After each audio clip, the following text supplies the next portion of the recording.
Every country in the world has debt. The US owes $38 trillion, the EU $14 trillion, and Japan $9 trillion. Global debt has surpassed $315 trillion. So if everyone is in debt, who is the creditor? In reality, the debtor and the creditor are essentially the same, but the distribution of benefits differs. The first idea of national debt emerged in 1694 when England borrowed from merchants to finance a war. This allowed governments to fund current expenditures by pledging future tax revenues as collateral, forming the basis of modern government bonds.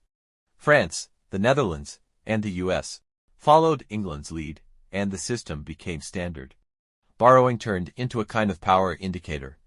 Today, about two-thirds of U.S. debt is held by American institutions and one-third by foreigners. In other words, the U.S.'s creditor is largely itself. The same cycle applies to other countries. One country buys another's bonds, the IMF and World Bank provide loans, and even national reserves are invested in other countries' papers. Everyone holds someone else's IOU note. But the real managers of this system are the markets, funds, central banks, and commercial banks.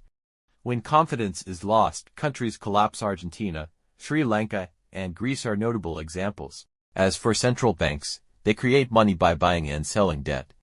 Every unit of currency in circulation is essentially a debt record. The goal of modern states is not to pay off their debt, but to constantly roll it over. Since government bonds are the most trusted assets in the world, the system relies on this cycle. In fact, one striking observation is this: if the U.S. were to pay off all its debt, the global financial system would collapse because bonds are the primary collateral for banks and markets. Still, the phrase "we owe it to ourselves" isn't entirely accurate.